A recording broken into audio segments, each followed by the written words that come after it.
The air in King's Landing was thick with heat and whispers. Ned Stark, now Hand of the King, sat at the long wooden table in the council chamber. His eyes were tired, his face stern, and his thoughts heavier than usual. Every day in the capital seemed darker than the last. Lies in every hallway, spies behind every smile. And worst of all, the king, Robert Baratheon, trusted no one anymore, not even Ned. Roose Bolton had arrived quietly 2 days ago. No grand entrance, no banners, just a cold presence, like a shadow following behind winter. He said he had come on business from the north, a message from House Bolton. Ned didn't ask questions. Roose wasn't someone you questioned easily. Ned had never liked Roose. There was something still about him, like his heart never beat, like his blood was made of ice. He didn't speak much, and when he did, his words felt like soft threats. But he was a northern lord, and Ned had to show him respect. That night, the small council gathered for supper, a private one in the Hand's Tower. Varys was there, smiling as always, his hands folded like a praying spider. Pater Baelish, sipping wine, smirking at jokes only he found funny. Grand Maester Pycelle, half asleep between mouthfuls. King Robert had refused to come, drunk and brooding in his chambers again. Roose sat beside Ned. They were served roasted duck, soft bread, and a sweet plum wine that Roose had brought from the Dreadfort. A northern gift, he called it. The wine was dark and thick, almost black. "You must taste it, Lord Stark," Roose said, pouring some into Ned's cup. "It warms the bones, keeps the cold away." Ned hesitated. Something felt wrong. Maybe it was just his nerves. This city had poisoned his peace of mind. But his manners pushed him forward. He nodded once, lifted the cup, and drank. It was bitter. Later that night, Ned couldn't sleep. His stomach churned, his throat burned. He sat up in bed covered in sweat, his breath shallow. Something was wrong, deeply wrong. He tried to stand, but his legs gave out beneath him. He collapsed onto the floor, coughing, shaking, dizzy. Maester Pycelle was called. He arrived half-dressed, sleepy and slow. Ned could barely keep his eyes open.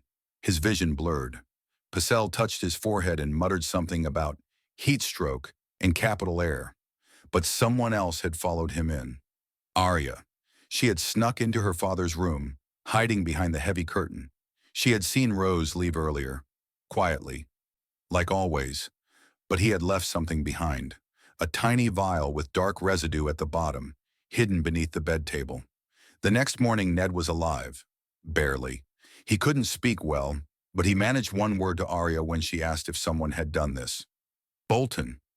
Arya didn't cry. She never did. She took the vial and ran to Ser Barristan Selmy. He was one of the few knights her father said could be trusted. She told him everything, about the wine, the vial, Roose's strange eyes, and how her father had whispered his name. Selmy believed her. He didn't say much, but his face grew hard like stone. Meanwhile, Roose Bolton was already preparing to leave the city. He had failed.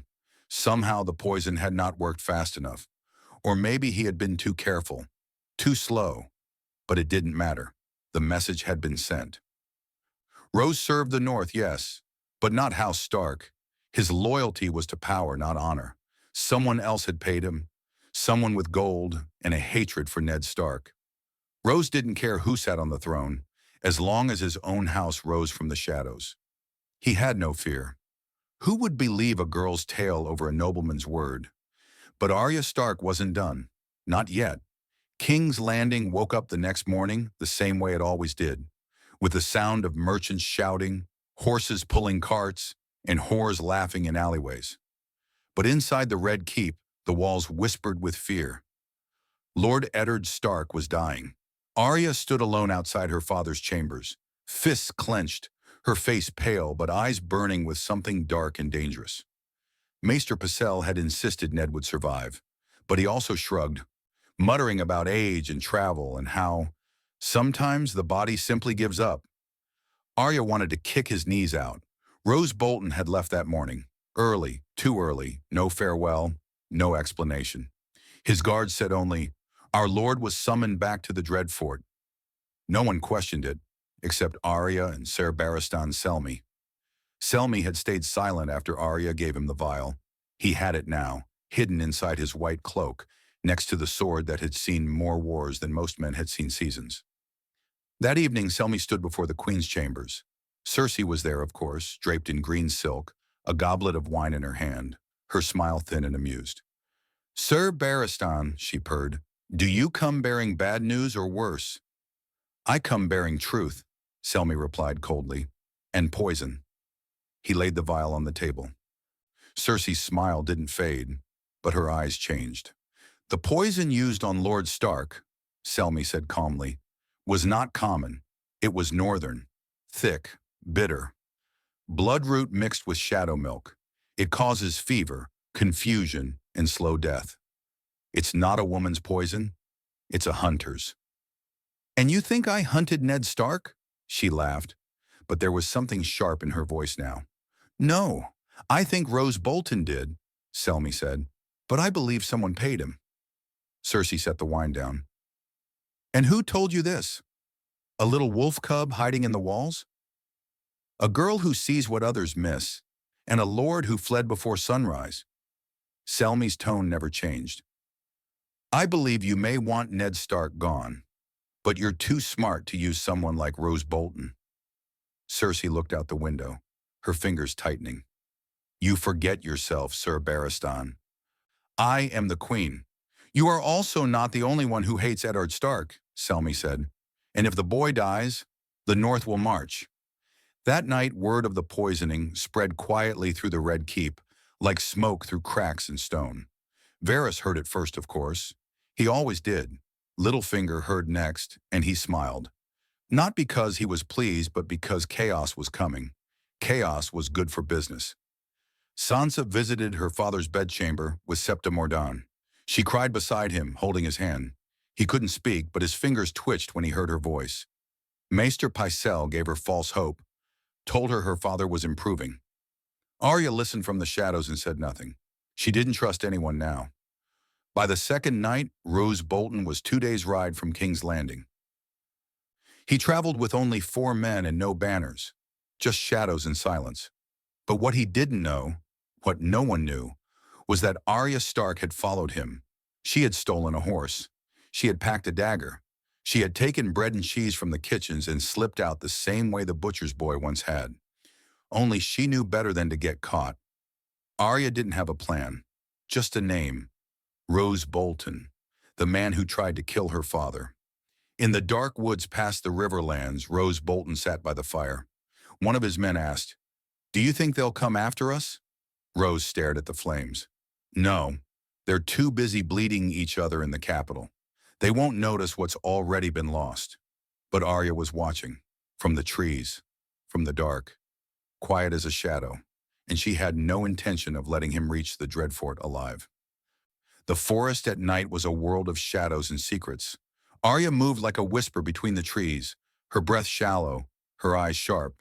She had tracked Roose Bolton and his men for 2 days, always staying low, always staying quiet.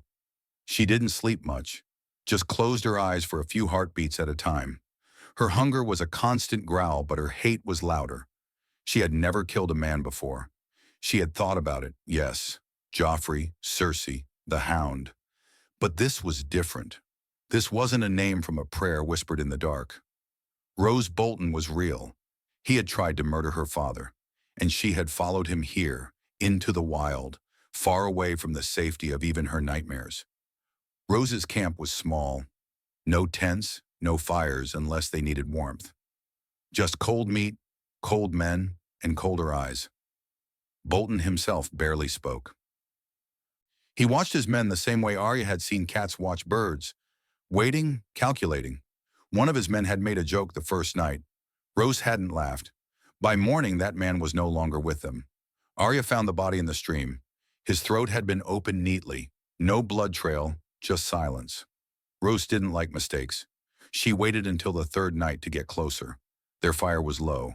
One man stood guard, barely awake. Arya had learned to move without sound. Syrio had taught her that, back when the world was kinder. She crept behind the tall rocks, her fingers wrapped around the hilt of her stolen dagger. Her hands were sweating. Her stomach was twisting. She saw Roose sitting alone, sharpening a thin blade. No emotion on his face. He looked bored. Not afraid, not worried. Just calm. Arya knew she couldn't fight him directly. He was a killer. A quiet one. She'd heard things about House Bolton.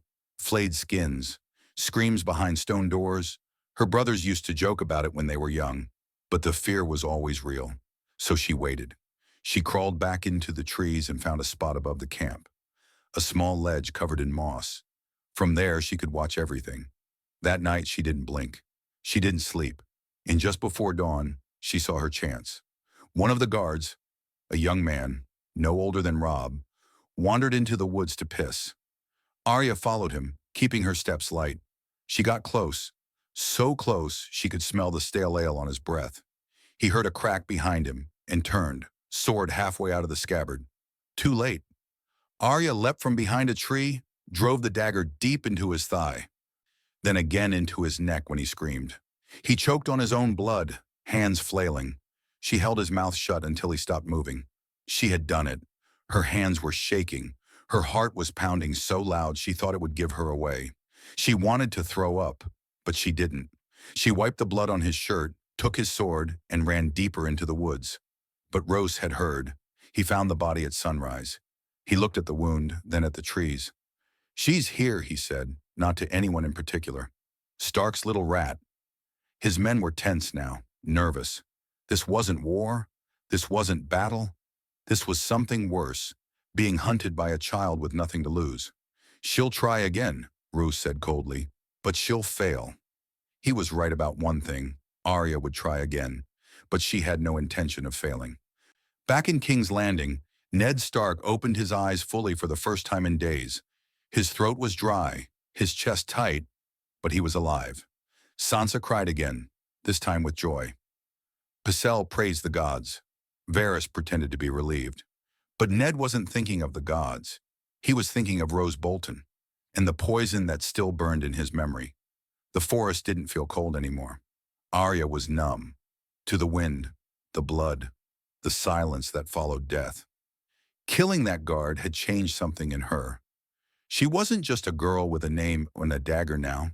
She was something else. Something Roose Bolton didn't expect. She spent the next day watching from the trees, her body hidden in branches and dirt. Roose's camp had shifted. They no longer spoke aloud. They traveled slower. Their eyes scanned the woods with every step.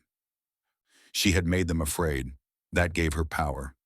Roose, however, remained calm. Always calm.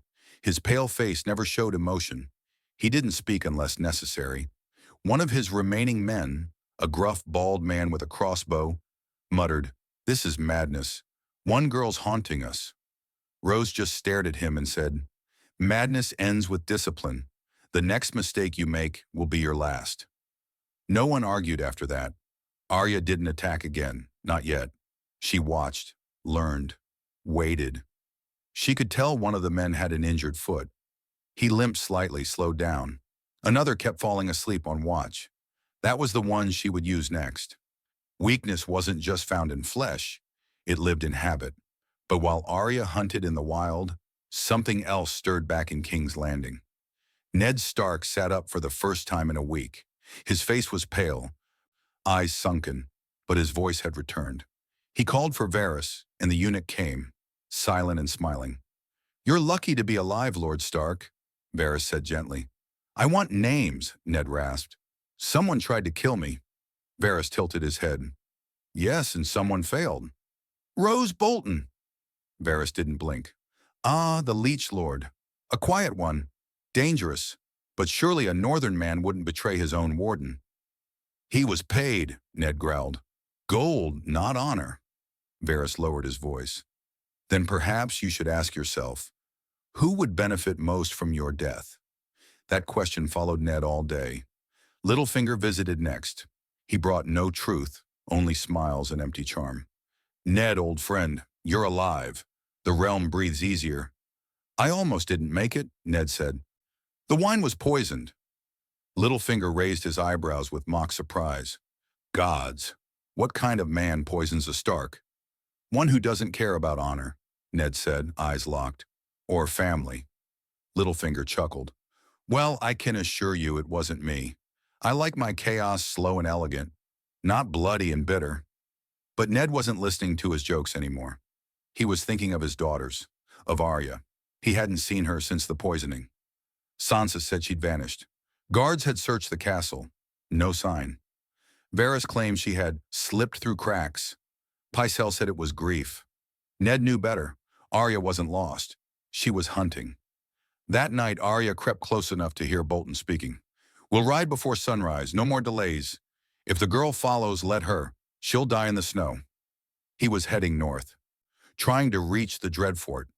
Once he crossed the neck, he would vanish into his own lands, and Arya would never reach him alive. She knew she had one chance left, so she moved. After they slept, she slipped into their camp like smoke. Her small feet avoided the twigs, her breasts were shallow. She found the man with the crossbow sleeping under a half-dead tree. He was the one who kept falling asleep on watch. She pressed her dagger under his jaw and cut fast. No sound, no scream. But this time she made a mistake. She stayed too long. Behind her, a branch snapped. She spun, but too late. Something heavy slammed into her side. She crashed to the ground, her dagger skidding away. She reached for it, but a boot crushed her hand. It was Roose. He stared down at her, cold, unblinking. The wolf pup, he said softly. Arya spat blood. You tried to kill my father. Rose crouched beside her. Yes, and you followed me. That was bold and stupid. Arya didn't blink.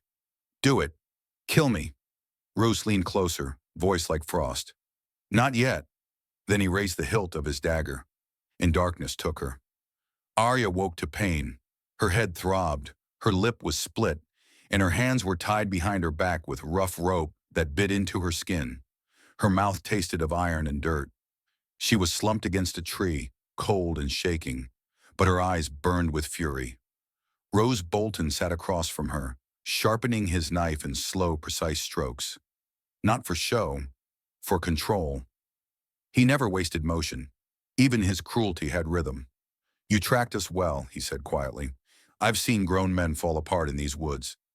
And you followed without being caught, until now. Arya didn't answer. He leaned closer, blade glinting. Tell me, girl, do you know why I tried to kill your father? She said nothing. Because honor is a disease, Rose continued. Your father's honor is a problem, not just for the South, but for the North as well. Men like him force others to choose between truth and survival. Most choose survival. I chose survival. Arya glared at him. You chose cowardice. Rose paused. No, I chose the future. He stood. His men were packing up. Only 2 left now. The rest were buried or bled out. You won't be killed here. I've sent word to someone who'll find good use for you. Perhaps Cersei, perhaps someone with gold and a taste for Stark blood. Arya's stomach twisted, but her face stayed still. No fear. She would not give him that. But the gods, old or new, were not done writing her story. That very night, deep in the halls of King's Landing, Ned Stark received a visitor, Sir Barristan Selmy. The old knight entered silently, armor clean, face grim. I have news, he said. A message, hidden in the stable loft. He handed Ned a crumpled scrap of cloth. It was torn from a brown riding cloak, and on it, in dried mud, were 3 small scratch marks. Ned stared at it for a long moment, then whispered, Arya. She's alive, Selmy said, and she's not far from Bolton. Ned tried to stand. He still leaned heavy on the cane, but his voice was stronger. Send men. They won't reach him in time, Selmy replied. Not through the marsh, not with his head start. Ned gritted his teeth. Then I will go myself. Selmy didn't smile. You wouldn't get far, Lord Stark. But there may be another way. Back in the forest, Rose's camp slept restlessly. The tension in his men was heavy. One stood watch with darting eyes, jumping at every noise. They had lost too many. This wasn't just a hunt anymore. It was a curse. Arya sat with her back to a tree, hands bound. Her fingers had been working for hours on the knot. The guard had tied them too tight, but not smartly. His hands had shaken. He hadn't noticed the jagged edge on her boot. The rope was loosening. She heard a howl in the distance. One of the men flinched. "Wolves," he muttered. "No," Roose said, rising slowly. He turned toward the trees. "That's not a wolf." Then came the sound of hooves. Fast. Close. Too fast. Suddenly, shadows burst from the woods. Not wolves, not bandits. Knights. Northern armor. Stark sigils. The first man barely had time to scream before a sword split his chest. The second tried to run, but a spear caught him mid-step. Arya rolled behind a tree, hands still tied, her heart slamming in her chest. Roose drew his blade, backed against a tree, scanning the dark. He saw the banner, gray direwolf, and hissed under his breath. Impossible. The last rider dismounted, and it wasn't Ned Stark. It was Robb. His hair was damp, his face dirty from the road, but his eyes were pure rage. "Roose Bolton," he said coldly, "you tried to murder my father." Roose didn't speak. Robb stepped forward. "And now you have my sister." Arya pushed herself upright, staggering out from the tree. "Robb!" His eyes found her. A breath left his chest, relief and fury all at once. Roose looked between them, calculating. "I was doing what had to be done," he said. Robb's sword gleamed in the firelight. "Then let's see if you can do the same with steel." Roose smiled. "You're not your father." Robb's face turned to stone. "No, I'm your reckoning." And then they charged. Steel met steel, and the forest held its breath. The clash of swords rang through the woods like thunder. Robb Stark fought with fire in his blood, not the polished style of court knights, but the raw, brutal fury of a wolf whose den had been violated. Roose Bolton, ever calm, met him with cold precision. He moved like ice, letting Robb's anger burn out with each block strike. Arya stumbled back, still tied, her hands raw from struggling. She watched with wide, wild eyes as her brother swung again and again, roaring with every blow. "You poisoned our father," Robb shouted, blade flashing. "You betrayed the North." Roose ducked a strike and stabbed forward, grazing Robb's side. "I served the North," he said, "not your father's fantasy of it." Robb ignored the pain. He pressed forward, rage pouring out of every swing. But Roose was patient, calculating. He waited. Robb's movements were growing reckless. Arya saw it. "No!" she screamed. "Don't charge! He wants you to!" But it was too late. Roose sidestepped and slammed the pommel of his dagger into Robb's ribs, then slashed at his shoulder. Robb dropped to one knee, gasping, his sword slipping from his fingers. Roose raised his blade for the final strike. And then Arya ran. She didn't think. She didn't breathe. She ran like she did in the streets of King's Landing, like a ghost slipping through alleys. Her dagger still strapped to her boot, forgotten in the chaos. She dove across the ground, rolled beside Robb, and with one shaking hand, yanked the blade free. Roose turned just as she launched herself forward and stabbed him. The knife didn't go in deep. Not at first, just a scratch along his ribs. But it was enough to knock him off balance. Robb recovered fast. He grabbed his sword and surged to his feet, slamming his shoulder into Roose's chest and sending him crashing into a tree. This time Robb didn't roar. He didn't shout. He stabbed Roose through the stomach, hard, fast, deep, and twisted. Roose gasped, eyes wide for the first time. He looked down at the blade, then at Robb, and his last words were barely a whisper. "She will betray you too." Then he collapsed, slow, like falling snow, and the forest went quiet. Arya dropped beside Robb, tears streaking her face, her breath coming in ragged gasps.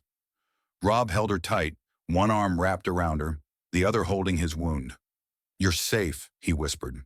She shook her head. "You shouldn't have come. You could have died." He smiled weakly. "You think I'd let you chase a traitor across half the kingdoms alone?" Robb's men appeared moments later, weapons raised.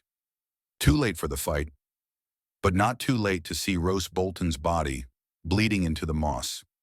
Not too late to see their young lord holding his sister like a father cradling a lost child.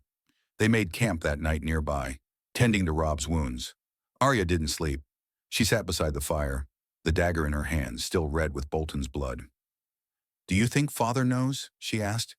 Robb nodded. "He'll know soon." Back in King's Landing, Ned Stark stood on the balcony of the Hand's Tower, the wind blowing through his gray hair. Sir Barristan stood behind him, silent. A raven arrived just before midnight. The scroll was sealed with the sigil of House Stark. Ned opened it with shaking hands. When he read the words, he closed his eyes. Roose Bolton is dead. Arya lives. Robb came for her. Barristan said nothing, but the look on Ned's face changed. The weariness faded, if only for a moment. Arya killed a man, Ned whispered, more to himself than anyone. She's your daughter, Barristan said. Ned nodded slowly. No, she's the North's. And for the first time in many weeks, Eddard Stark allowed himself to hope. But in the shadows of the Red Keep, Varys watched the ravens fly and whispered into the fire. The wolves are awake, but the lions haven't begun to roar yet. The gates of King's Landing creaked open as the northern party rode in. Robb Stark rode at the front, bruised and bandaged, his face grim. Beside him, Arya sat atop a dark mare, her cloak torn, her eyes colder than when she had left. The city didn't welcome them. No cheers, no songs, just whispers from the shadows and cold glances from gold cloaks. It felt less like a return and more like a warning. At the Red Keep, Ned stood waiting at the foot of the steps. He looked thinner, paler, but his spine remained straight. When Arya ran into his arms, the pain on his face melted, if only for a moment. You found her, Ned whispered to Robb. She found herself, Robb said. I just finished what she started. Arya pulled back, her face serious. Roose is dead. I killed one of his men. I stabbed him, father. He was going to kill Robb. Ned didn't flinch. He placed a hand on her shoulder. I know. Robb stepped forward. Father, you need to know something else. Roose didn't act alone. He said someone paid him. Someone inside the city. Ned's jaw tightened. I've suspected that since the day I woke. Inside the Red Keep, the Lannisters already knew of Bolton's death. Varys had told them, of course. He always did, in soft tones and half-truths. Cersei stood in her chambers, wine in hand, looking out over the city. Jaime sat nearby, cleaning his sword, clearly bored. Roose Bolton is dead, she said without turning, and the wolf pups are back in the den. Bolton was sloppy, Jaime said. We never should have trusted a northern rat. Cersei's eyes narrowed.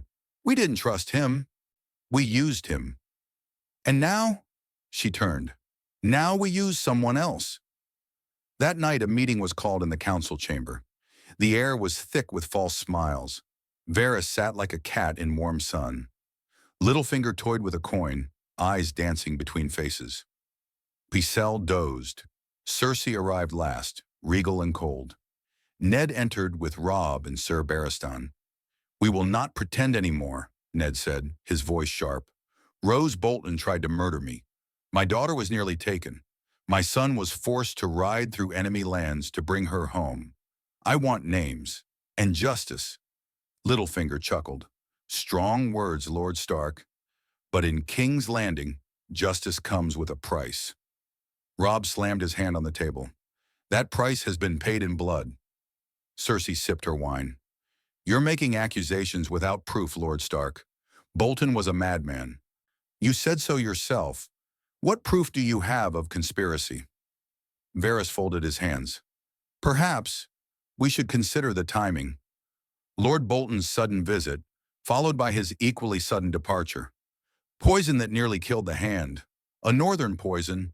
Someone knew it would be traced back to the north. Robb looked at Varys. And who do you think that someone is? Varys smiled but said nothing. Then the chamber doors opened. Arya entered. She walked straight to the table, pulled something from her cloak, and tossed it onto the polished wood. A gold coin, stamped not with the crown, but with a lion. Roose dropped it, Arya said. The night before he left.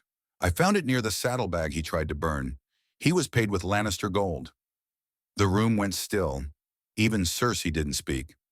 Ned picked up the coin, turned it over in his fingers. That's proof enough. Littlefinger leaned forward. So what now, Lord Stark? War? Trials? You know what happens when a wolf bares its teeth in a den of lions. I'm not here to threaten anyone, Ned said, but I won't allow another dagger pointed at my family.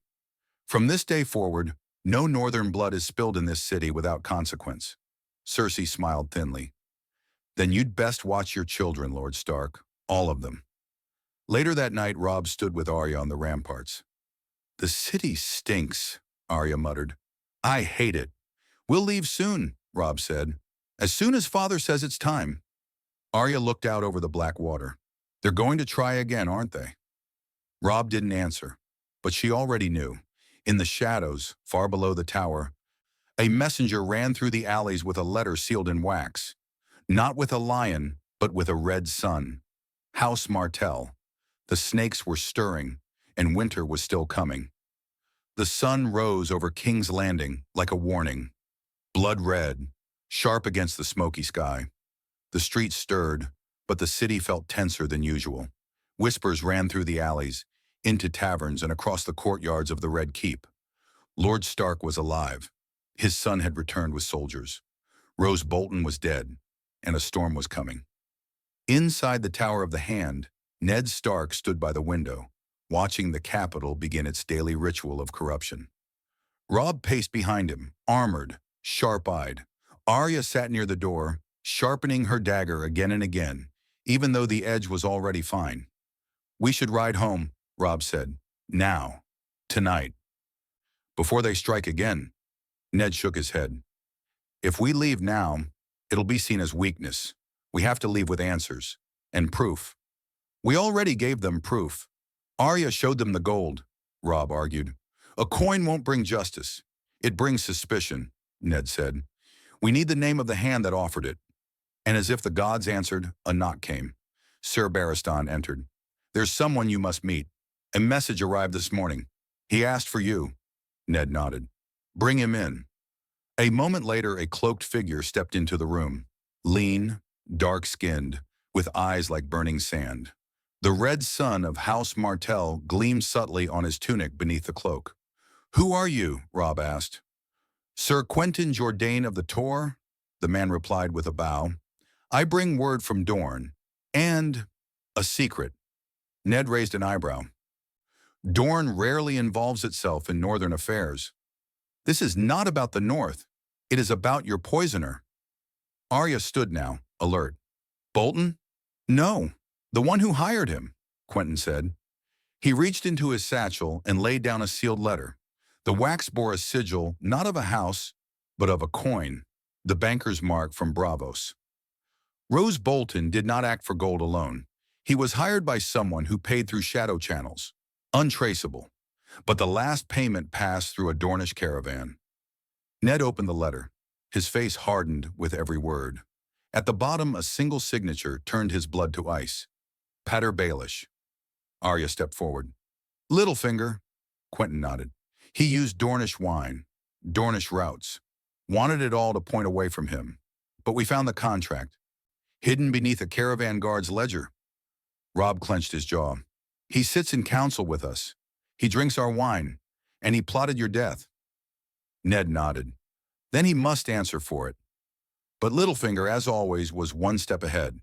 When the guards went to arrest him, his chambers were empty, the windows open, gold gone, and the whisper of chaos left in his place.